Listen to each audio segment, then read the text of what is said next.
नमस्कार, बहुत स्वागत है आप सभी का। आप देख रहे हैं स्पेशल रिपोर्ट, आपके साथ मैं हूं ममता तिवारी। डिग्गी कल्याण पद यात्रा रवाना हो गई है। तारकेश्वर मंदिर से ये डिग्गी पद यात्रा रवाना हुई है और परकोटे में चौड़ा रास्ता से पद यात्रा रवाना हुई है। हमारी संवाददाता महिमा इस वक्त हमारे साथ हैं, उनसे अधिक जानकारी लेते हैं। महिमा, जानकारी दीजिए, डिग्गी कल्याण पद यात्रा जो है वो रवाना हो गई है तारकेश्वर मंदिर से। बिल्कुल, देखिए, श्रावण मास में हर साल की तरह इस साल भी डिग्गी लक्खी पद यात्रा का आयोजन किया जा रहा है, जो आज से शुरू हो गई है। तारकेश्वर महादेव मंदिर से ये यात्रा कुछ ही देर में रवाना होगी। ध्वज पताका दिखाकर यात्रा को रवाना किया जाएगा, जो टोंक जिले के डिग्गी मालपुरा गांव में जो मंदिर है वहां जाकर रुकेगी और करीब 3 दिन में ये यात्रा वहां पर पहुंचेगी। और इस दौरान सड़क मार्गों पर भी श्रद्धालुओं के लिए विशेष इंतजाम और विशेष व्यवस्थाएं की गई हैं, जिससे किसी भी तरीके की कोई परेशानी श्रद्धालुओं को ना हो। तस्वीरों के जरिए आप देख सकते हैं कि कैसे दंडवत करते हुए पूरी श्रद्धा भक्ति के साथ श्रद्धालु यहाँ तारकेश्वर महादेव मंदिर से रवाना हो चुके हैं। और कुछ ही देर में यहाँ पर विधायक कालीचरण सराफ और बालमुकुंद आचार्य ध्वज पताका दिखाकर यात्रा को रवाना करेंगे। तारकेश्वर महादेव मंदिर से यात्रा कुछ ही देर में शुरू होने जा रही है। इस मौके पर हजारों की संख्या में श्रद्धालु यहाँ पर पहुंचे हैं और आज इस यात्रा में शामिल हुए हैं। मैम से हम जानना चाहेंगे, मैम, श्रावण मास चल रहा है, डिग्गी पद यात्रा निकाली जा रही है, कैसे इस यात्रा में आप अपना योगदान देंगे? श्रावण मास में हर साल ये यात्रा निकलती है। इस यात्रा के पीछे लोगों की बहुत आस्था है। बाबा कल्याणधरी ने जब आंखों की रोशनी नहीं, उनको आंखों की रोशनी दी है। जिनकी संतान नहीं है उनको संतान दी है। जो अपने पैरों से चल नहीं पाते उन्हें बाबा ने शक्ति दी है कि पैरों से चलकर जब वो बाबा के द्वारे जाते हैं तो उन्हें लगता ही नहीं कि वो अपने पैर से चल भी नहीं सकते हैं। बाबा ने सबकी मन्नत पूरी की है। लोगों की दिन ब दिन आस्था बढ़ती गई तो मेला भी बढ़ता जा रहा है। बाबा से हर कोई जुड़ता है तो वो आगे से आगे जाने की कोशिश करता है। बाबा के जो भी बाबा की सच्ची मन से मन्नत लेके जाता है उसकी बाबा मन्नत जरूर पूरी करते हैं। आप भी जा रही है इस यात्रा में? पहले मेरी दादी जी और मेरे मम्मी पापा जाते हैं, मैं नहीं जा पाती, लेकिन मैं हमेशा देखने जरूर आती हूँ, उनका सहयोग करने के लिए, उनकी मदद करने के लिए। बीच बीच रास्ते में हम उनकी मदद करते हैं जाके, जब उनको कुछ प्रॉब्लम हो, पैर दुख जाए। जा रहे हैं इस यात्रा में? हाँ से जा रहे हैं। मेरी दादी जी उनको तो 20 साल हो गए जाते हुए। 20 साल से वो लगातार जा रहे हैं और उन्हें हर साल नए से नया, उनको ऐसे लगता है कि मुझे एनर्जी। दादी जी, मेरी दादी जी की होंगी 80 तो होंगी, 80 प्लस। पैदल यात्रा पैदल जाती हूँ। जी जी, देखिए, आप सुन पा रहे होंगे कि कैसे यहाँ पर जो है भक्त और श्रद्धालु है। उन्होंने कहा कि उनकी दादी जी 80 साल की है और इस उम्र में भी वो पैदल यात्रा करती है। तो ये देख सकते हैं कि बाबा का चमत्कार है जो श्रद्धालुओं को अपनी ओर खींच के लाता है। और पूरे साल भर इस यात्रा का जो है इंतजार लोगों को रहता है, श्रद्धालु को रहता है। यहाँ पे पुलिस महकमा भी मौजूद है, उनसे भी हम जानेंगे कि आखिर क्या व्यवस्थाएं की गई है, क्योंकि लक्खी मेले का आयोजन है। सर, क्या व्यवस्थाएं प्रशासन की ओर से की गई है? लक्खी पदयात्रा निकाली जा रही है, जगह जगह पर ट्रैफिक व्यवस्थाएं कैसी है? अच्छी व्यवस्था है, पूरी ट्रैफिक व्यवस्था भी अच्छी है। बाकी सुरक्षा की दृष्टि से भी चाक चौबंद कर रखा है, काफी जाब्ता लगा रखा है यहाँ पे। अरे, पूरी यात्रा का रूट मैप क्या रहने वाला है? कहाँ से जयपुर में होते हुए यात्रा निकलने जा रही है? ये टोंक रोड होते हुए, मालपुरा गेट होते हुए सीधी डिग्गी कल्याण जी पधारेंगे। कितने दिन में लगभग पहुँचेंगे?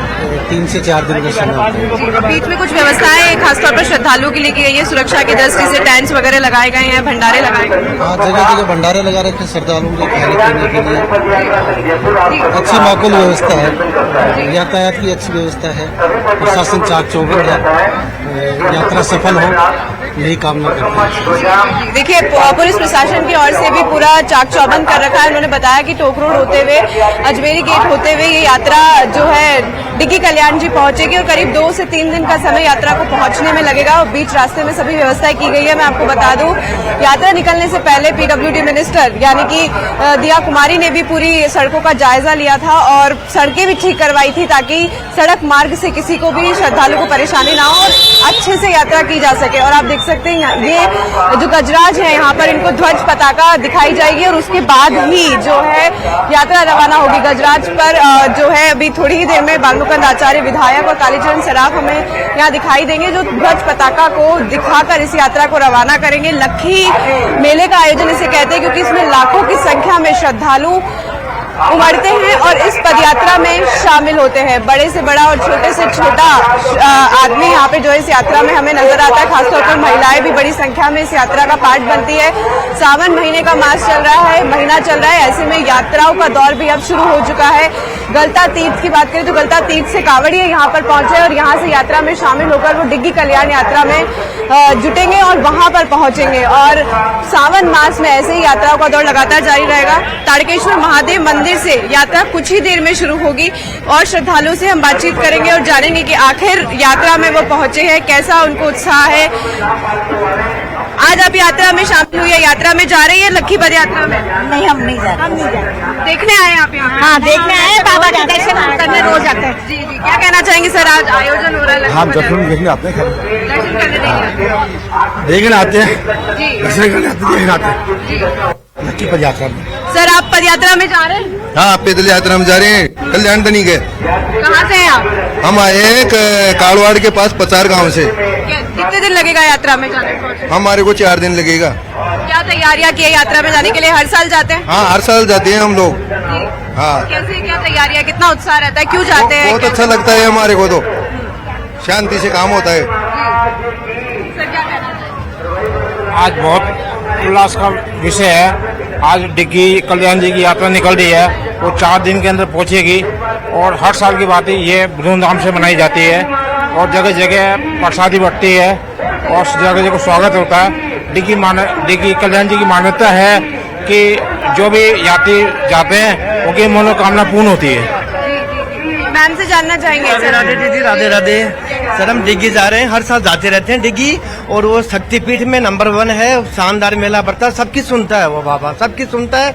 और हम लोग 20 साल से जा रहे हैं, 20 साल से जा रहे हैं। हमारी पहले इतनी गरीबी स्थिति थी, आज मालिक ने इसे दे रखा, डिग्गी बाबा ने हमारे को सब कुछ दे दिया, सब कुछ दे दिया और देते रहेंगे। यहाँ से इकट्ठी होकर जाती है, काफी सालों से ये यहाँ से यात्रा तारकेश्वर का दर्शन करके फिर सारी इकट्ठी होकर सब अपने एरिया से, कोई आगरा रोड से, कोई मानसरोवर से, मालवीय से, सब इकट्ठी होकर सब एक यात्रा बन के 100-200 यात्री हम देख रहे हैं काफी उत्साह जो है वो श्रद्धालुओं में देखने को मिल रहा है और भक्ति भाव के साथ ये यात्रा जो है वो कुछ ही समय बाद रवाना हो जाएगी। बहुत धन्यवाद महिमा आपका तस्वीरें दिखाने के लिए। फिलहाल खबरों में आगे बढ़ते हैं, बड़ी खबर आ रही है। जम्मू कश्मीर में सेना का बड़ा ऑपरेशन, किश्तवाड़ और अनंतनाग में मुठभेड़ जारी है।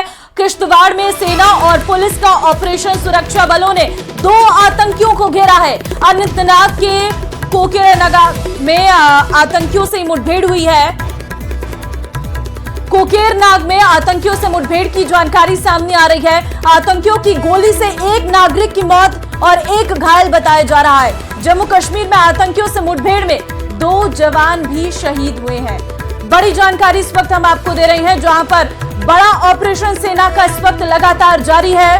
कोकेरनाग का ये पूरा इलाका है, अनंतनाग का, जहां पर ये ऑपरेशन चल रहा है और आतंकियों की गोली से एक नागरिक की भी मौत बताई जा रही है और इसमें 2 जवान भी शहीद बताए जा रहे हैं। तो बड़ी खबर यह है कि अनंतनाग के एलान इलाके में, जहां पर लगातार आतंकियों के साथ पुलिस और सुरक्षा बल के साथ एनकाउंटर हो रहा है, 2 आतंकियों को घेरा गया है। इस वक्त ये जानकारी निकलकर सामने आ रही है। लगातार किश्तवाड़ा और अनंतनाग दोनों ही जगह पर यह ऑपरेशन लगातार जारी है।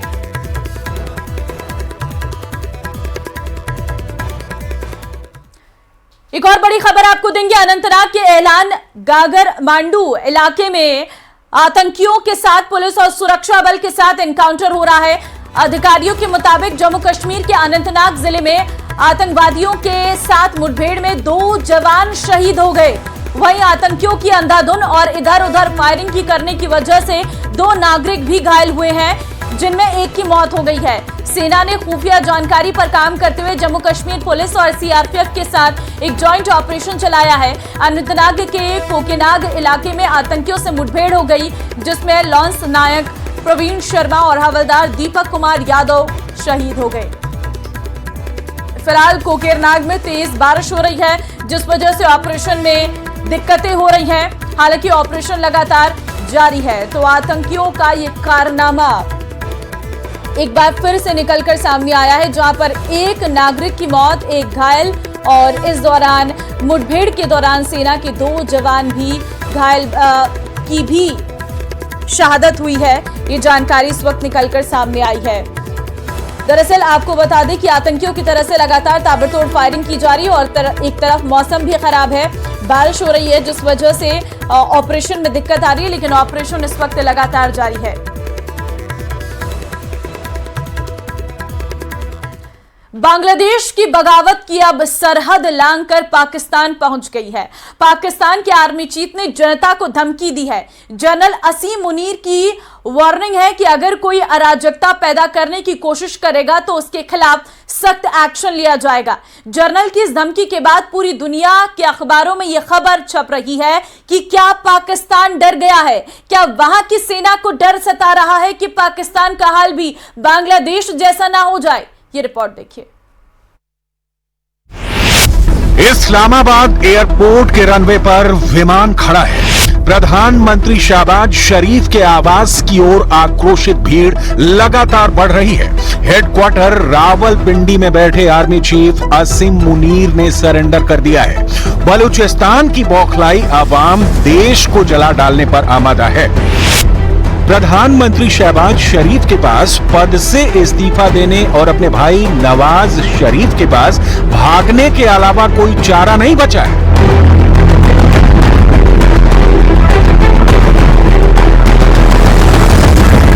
ठीक ऐसी ही तस्वीर है इस वक्त पाकिस्तान की।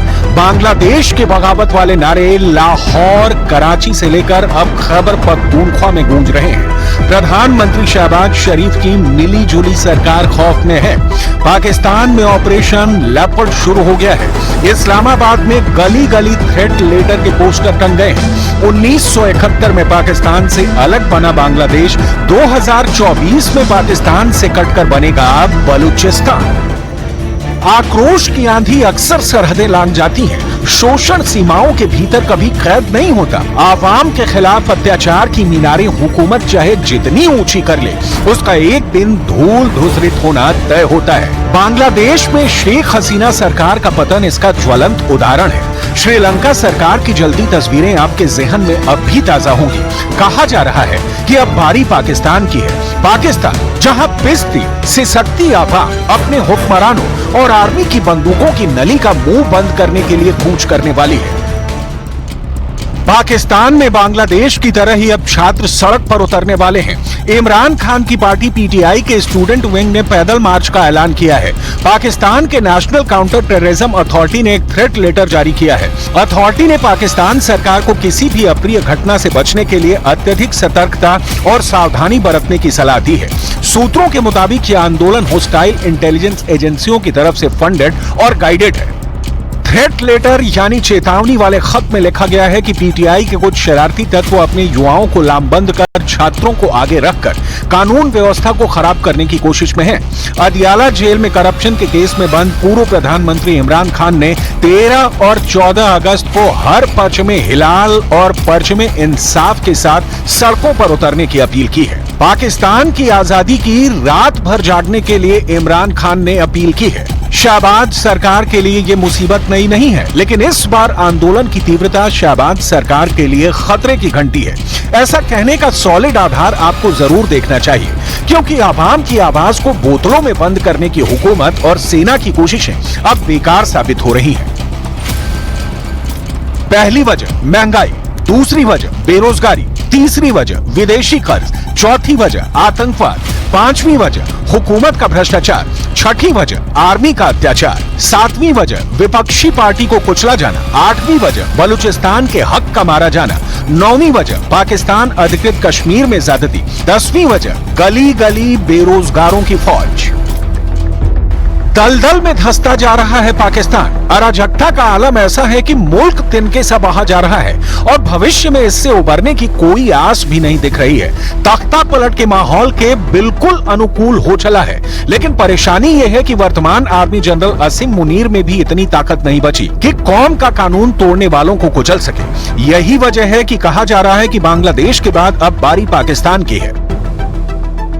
गिलगित बाल्टिस्तान, पीओके, पंजाब, सिंध, खैबर पख्तूनख्वा, बलूचिस्तान, इस्लामाबाद।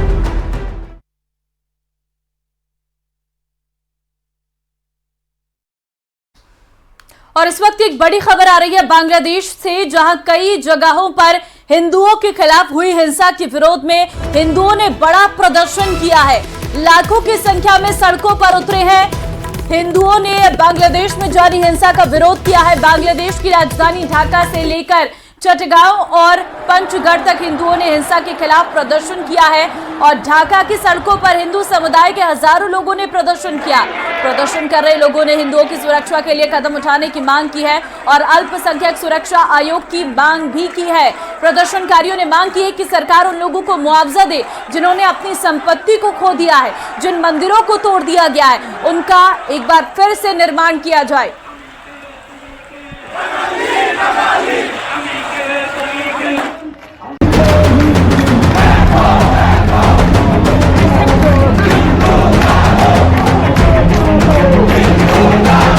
जो कांग्रेस है उन्होंने प्रूफ कर दिया कि दुनिया में कहीं भी मुसलमानों का तकलीफ होगा तो हम हैं।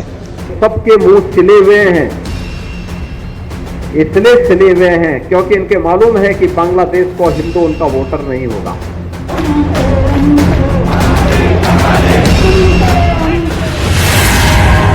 बांग्लादेश में फूटा हिंदुओं का गुस्सा।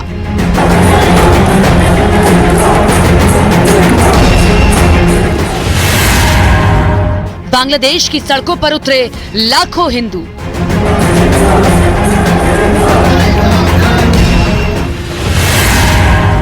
हिंसा के खिलाफ मार्च, हिंदुओं ने मांगा इंसाफ।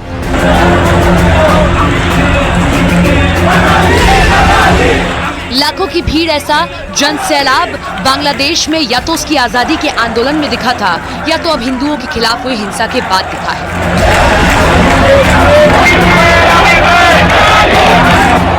बांग्लादेश के जितने भी बड़े शहर हैं, हर जगह हिंदुओं का जन सैलाब इंसाफ की मांग के लिए सड़कों पर आंदोलन करता दिखा।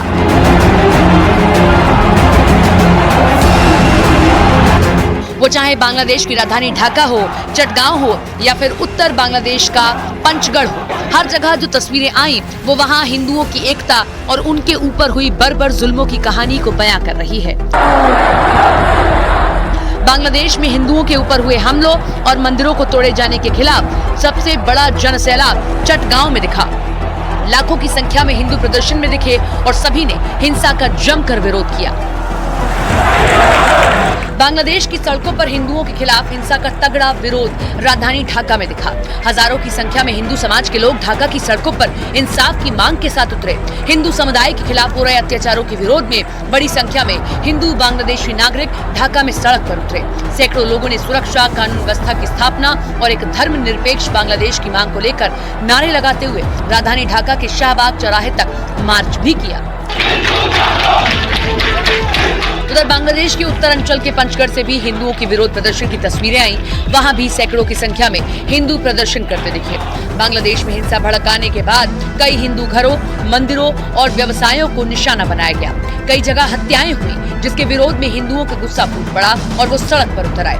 बांग्लादेश के प्रमुख शहरों में प्रदर्शन कर रहे हिंदुओं की वहां की सरकार से मांग है कि जिनकी संपत्तियां नष्ट हुई उन्हें मुआवजा दिया जाए और जिन मंदिरों को तोड़ दिया गया उनका पुनः निर्माण किया जाए। जिसके साथ ही प्रदर्शनकारियों ने कहा कि वो देश छोड़ने वाले नहीं हैं, अपना अधिकार पाने के लिए सड़कों पर डटे रहेंगे। उधर बांग्लादेश में हिंदुओं के विरोध प्रदर्शन की झलक इधर भारत में भी दिखी। अल्पसंख्यक बांग्लादेशी हिंदुओं के साथ एकजुटता दिखाने के लिए जेएनयू में कैंडल मार्च निकाला गया। बीजेपी की छात्र शाखा एबीवीपी के कार्यकर्ता हाथों में कैंडल लेकर मार्च करते नजर आए। बांग्लादेश में अल्पसंख्यकों पर हमले को लेकर भारत में सियासत तेज हो गई है। बीजेपी ने विपक्ष पर इस मामले में चुप रहने का आरोप लगाया है। बांग्लादेश का हिंदू के लिए ये कांग्रेस लोग कितना बार ट्वीट किया, कितना बार धरना प्रदर्शन किया।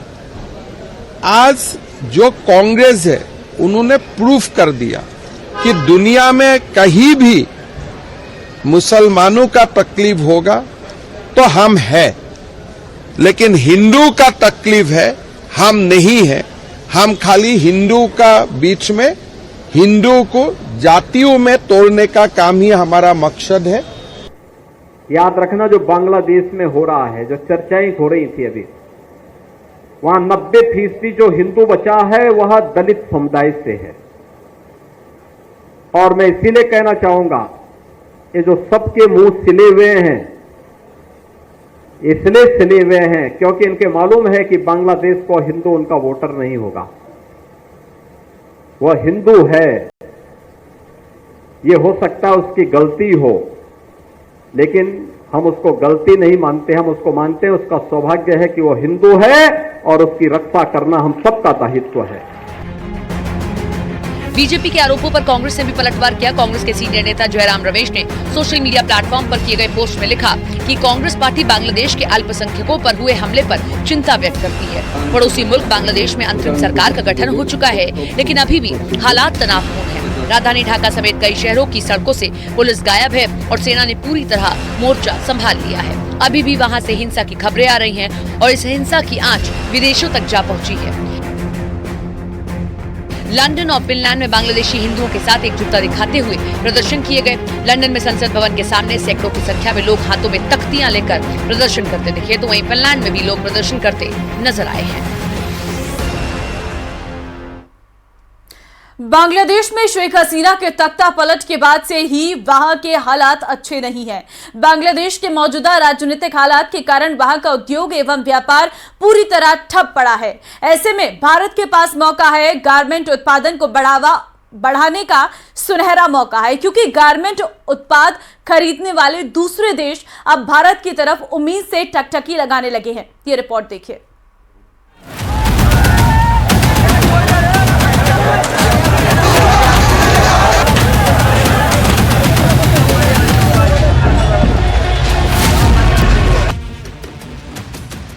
प्रधानमंत्री शेख हसीना के पद छोड़ने और देश छोड़कर भाग जाने के बाद बांग्लादेश में रेडीमेड गारमेंट उद्योग ठप पड़ गया है। बांग्लादेश में राजनीतिक अस्थिरता की वजह से पैदा हुए हालात का असर पूरी दुनिया पर पड़ने की आशंका है, क्योंकि बांग्लादेश कपड़ों के उत्पादन का एक प्रमुख केंद्र रहा है। बांग्लादेश के गारमेंट एवं टेक्सटाइल कारोबार के ठप होने से देश भर में गारमेंट और टेक्सटाइल के कारोबार में 20% तक की बढ़ोतरी की उम्मीद है। वहीं राजस्थान के पाली, जयपुर, भीलवाड़ा, जोधपुर सहित कई जिलों में फैले टेक्सटाइल और गारमेंट कारोबारियों को भी आपदा में बेहतर अवसर दिखाई दे रहे हैं। और दूसरा, इसके अंदर अभी वहाँ लेबर रेट्स 56% बढ़ गई हैं और आपके पावर रेट्स काफ़ी बढ़ गई हैं, तो उसके कारण से भी वो कॉस्ट इफेक्टिव जो होते थे वो नहीं रहे हैं। तो काफ़ी बड़ा अपॉर्चुनिटी है, बट हमारे को हमारे इंफ्रास्ट्रक्चर्स को बड़ा करना होगा, हमारे को अपने सिस्टम्स को इम्प्रूव करने पड़ेंगे, हमें नए फैब्रिक्स लाने होंगे जो उनके पास हैं। तो डेफिनेटली काफ़ी स्कोप है, इंडिया आगे जा सकता है, काफ़ी शेयर ले सकता है। अकेले जयपुर में गारमेंट की 2 लाख मशीनों से 10% प्रोडक्शन बढ़ने की संभावना बन गई है। Garment export association of Rajasthan के अध्यक्ष जाकिर हुसैन और टेक्सटाइल जगत के कारोबारियों का कहना है कि बांग्लादेश की मौजूदा स्थिति से राजस्थान की गारमेंट इंडस्ट्री के कारोबार में 100% तक की वृद्धि भी हो सकती है। जिस हिसाब से बांग्लादेश के अंदर है, उसके अंदर डेफिनेटली इम्पैक्ट आएगा और हमारे लिए पॉजिटिव इम्पैक्ट आएगा गारमेंटिंग के लिए, स्पेशली जो गारमेंट इंडस्ट्री यहाँ राजस्थान में या ख़ास तौर पे जो तिरुपुर में लगी हुई है, उनका बिजनेस, जैसे अगर मैं परसेंटेज वाइज बात करूँ तो लगभग 5 से 15% का इम्पैक्ट आ सकता है, इंक्रीज़ हो सकता है, इस लिहाज से कि हम हमारे इंफ्रास्ट्रक्चर रेडी रखें, हमारे में जो भी कमियां हैं उसको हम ठीक करें, और उनको अगर ठीक करेंगे तो डेफिनेटली एक अच्छा पॉजिटिव वेव आएगा। राजस्थान से हर साल गारमेंट और टेक्सटाइल में 10,000 करोड़ से ज्यादा का एक्सपोर्ट किया जाता है। इसके अलावा करीब 5,000 करोड़ का कारोबार डोमेस्टिक सप्लाई से भी होता है। और चलिए, स्पेशल रिपोर्ट में फिलहाल के लिए बस इतना ही। आगे आप देखिए मारो राजस्थान में तमाम बड़ी खबरें। नमस्कार।